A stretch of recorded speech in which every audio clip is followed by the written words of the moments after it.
Jocelyn. I'm here with American hero and personal hero, Chris Smalls, who single-handedly took on one of the most evil people in modern American history and won. I don't even know what I want to ask you first, but so it wasn't easy for you, though. I feel like sometimes people see how the story ended up and don't realize how difficult this fight was for you. Can you talk about that a little bit? Yeah, sure. I spent over 300 days at a bus stop, and I earned the trust and built relationships with the workers every day.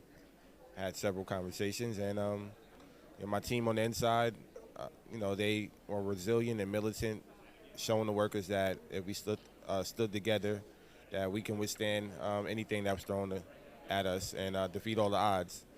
And 11 months later, on April 1st of 2022, we became the first union in American history. It's amazing. Can I ask, and anything I ask that's not cool, just tell me, what got you through that? How did you deal with all that craziness?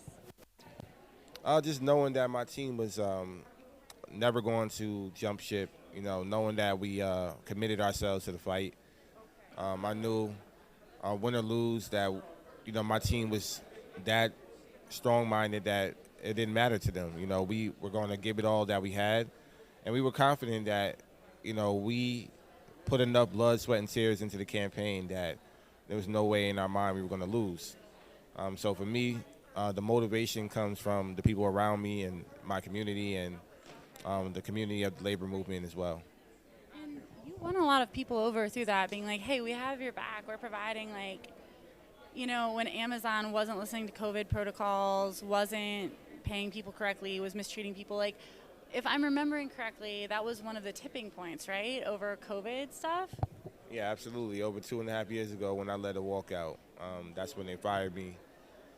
It wasn't until a year later that's when we came back to Staten Island after the unsuccessful Alabama campaign to unionize. And we decided that, going the independent route and forming the Amazon labor union was going to work for us in Staten Island. We did just that. So what was that? What did it feel like to win when everyone was telling you couldn't? Oh, it was the greatest day of my life, next to my kid's birth, knowing that we be a $1 trillion company with no resources and no help, and worker-led is the ultimate, success. And it was definitely powerful and historical to share that moment with, everybody in the labor movement, and especially my team. So now all this other amazing organizing is popping up. What do you tell other people unionizing Starbucks and everything? What are you telling them? Well, I tell them the same thing I tell everybody. It's a marathon, not a sprint. You're going to have some days, but you're going to have wins and losses. You're going to feel defeated, but you got to keep that same energy and that same fight that you have on day one, and remind yourselves that you're doing it for the bigger picture, and you're doing it for the next person, and you're doing it for the person next to you. Just got to keep going and never give up. And when we fight back, we'll win every time. So what does your life look like right now after all of this and continuing all of this? My life is on a plane. Hot labor summer tour.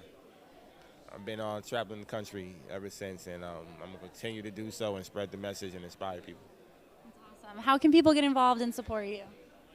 Donate to our Solidarity Fund, www.amazonlaborunion.org. Get on the picket lines with us. We got Labor Day coming up. We'll be taking over the city streets of New York City. Join us. We'll be in front of Jeff Bezos' house. Which one? The penthouse on 212 Fifth Ave. Okay, I'm going to write that down in various places. Thank you so much, Chris. Absolutely. Thank you for being here.